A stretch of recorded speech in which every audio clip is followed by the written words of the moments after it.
sa pagsugo ni Hesus, panglakaw kamo sa tibuok kalibutan o gisangyaw ang maayong balita.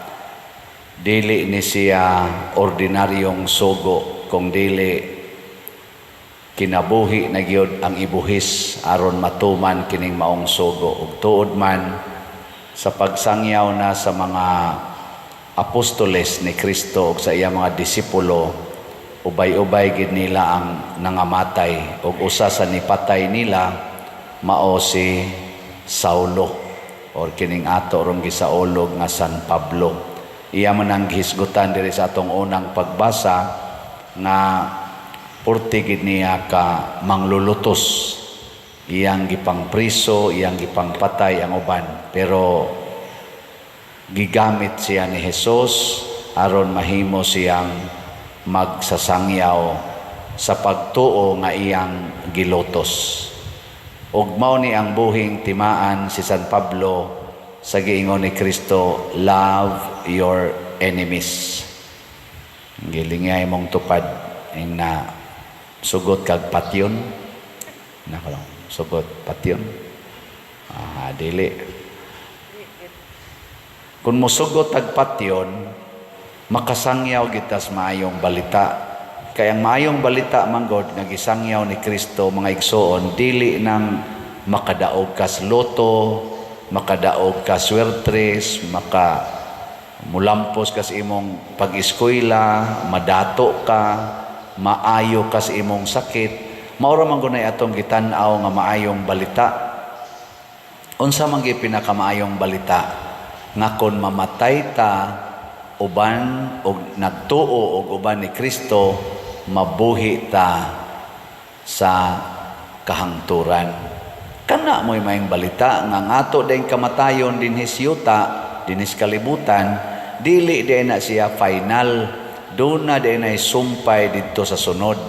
Og maunay nakapadasig sa mga Kristiyano sa unang panahon hangtod karon nga andam silang magpakamatay og diha na converter si San Pablo. Kay nakita man niya nga ang iyang gipangpatay o ang iyang gipanglutos, iyang gipangpriso, wa man maglagot niya, wa man masuko niya, nyawasan mahadlok. Mo likay lang sila aron naway gubot, pero sige lang yapog sangyaw kay kanang nahadlok muundang man na pagsangyaw, inigingon nga hunong mo na likay na nga to, din agi na magsangyaw. Pero ang mga tinun-an ni Hesus, mulikay sila sa naglutos, pero sige lang yapong sangyaw. Hangtod maapsan sila usahay o mapatay, di sa sila mo sukol, magpakamatay rasan nga malinawon. O para nako mao ni ang gitawag na tog trademark sa usa ka magsasangyaw. Ang mga pari nga Espanyol, mga Agustinian priest, mao'y nagsangyaw nga hinato og nagdala sa pagtuo og gidala nila ang imahin sa bata nga Señor Santo Niño. Hangtod karon mao ni atong gidebosyonan. Daghan kaayong tao nga naman tungod kay si Santo Niño nakapadani og maayo. Pero ato bayang timan-an nga kining maong Santo Niño ang atong gisigihag isa-isa sa atong kamot nga batubalani sa gugma, mao sad ni ang nagsugo nato nga ginganlag Hesus nga atong magtutudlo nga nag-ingon isangyaw ang maayong balita. Dili lang ta kutob warawara sa atong kamot kanamo maluoy kaunta kanimo nang ilaba, kung dili kamaugid tang mo lakaw og mo sangyaw. Unsaon man pagsangyaw?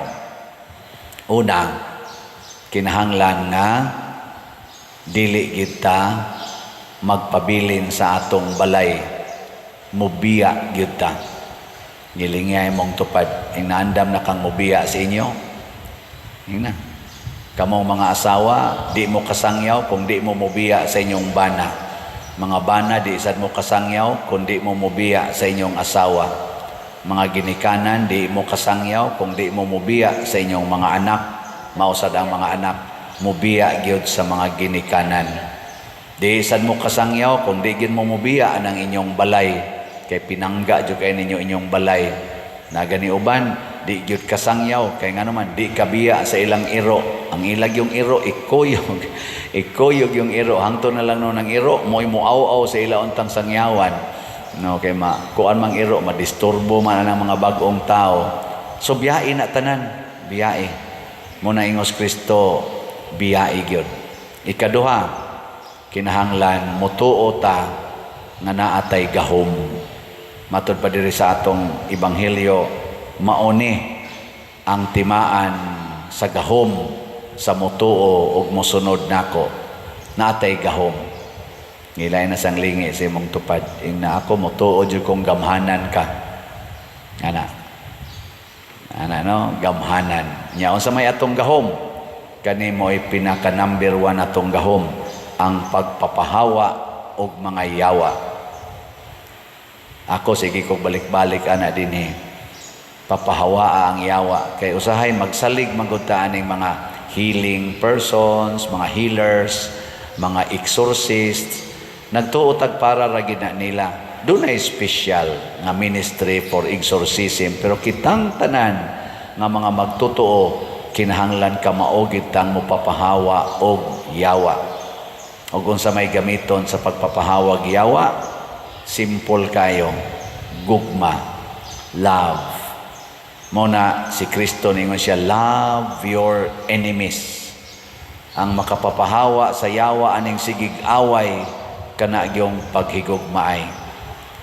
Og unsa may tan-awon sa nahigugma, dili ang ilang differences kung dili ang ilang common ground. Kana ba ang gitawag nato complementarity, dili ang disparity. Ano? Kung ang bana magsigig tan-aw naong sa asawa niya, magsigingong bati kag naong niya ang asawa sa magingon otro sa kang animala kang aperte guba gina. Pero mutanaw ang bana nga kining among anak di gini mahitabo nga naami anak ug di patungod aning bayhana, niya ang asawa sa magingon wa gid ta kuroy anak kung dili patungod aning akong bana. Maghiusa na sila kay nga naman sus naa man gid ete produkto natay common ground. Unya kung magbuwag ta magunsa na lang ning atong mga anak. Kanang ingon ana ba? No. Ora mamugwa. Nya ang sunod nga buhaton nga gahom kanig yung pag-ayo sa mga masakiton. The healing of sickness. Unsa may mga sakit nato, kasagaran gyud ang mag-una natong sakit dili physical kung dili spiritual. Kana bang espirituhanong sakit? Kana bitang dili na ka dili na ka maka-feel ba, dili na ka mubati sa gibati sa imong silingan. Nindot kay inyong balay, nya imong silingan, nagpilit lang taon sa inyong koral, pero di ka mubati nga pariha ra man gid unta tang tao. Ikaw diha daghan kay kag sudan, daghan kay kag makaon, samtang ang imong silingan mangutkot, manguha lang ana mga basura, ana mga linabay, di na ka mo feel. Unsa nang sakita kanang di nakaka-feel? Unsa man na? Kumatos. Kana bitang taong kumatos, bisan pag unsa imong buhaton, di na gid mo iking, di na gid mo ana imong tuslokog dagom, ana gid. Kumatos. Lingya imong tupad ing nawa pa ka makuma. Wa makuma. Oy, daghan na kay mga asawa ron kumatos din agyud ka feel sa gibati silang bana. Ang mga bana sa di sad ka feel sa gibati silang asawa, basta enjoy ko, bahala ka diha, gipakaon na ka, bahala ka diha. Moingon ang asawa, sakit kay na imong gibuhat, oy kana sige nimo diyang pangabit. Ana, sakit kay nas tanan. Sa nya gipasagdan ta mo. Ana dayon. Ako ning kalipay, kanang imong sigig sugal ba? Kuan jud ko ana madisturbo. Ikaw dai panugal, di ka manugal. Kalipay ni nako. Ayaw na mo ana ha. Kumatos ka. Ayuha ang sakit.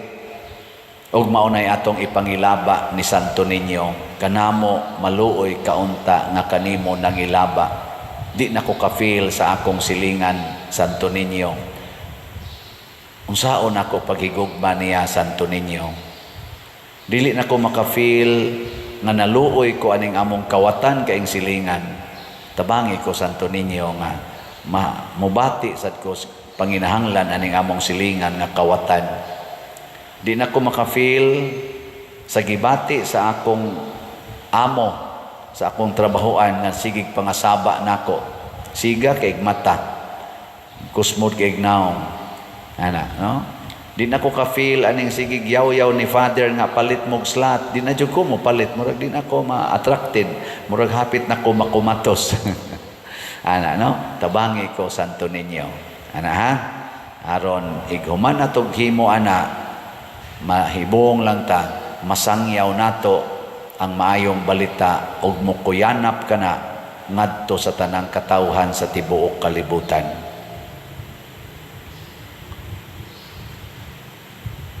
Manindog ta para sa atong nobina.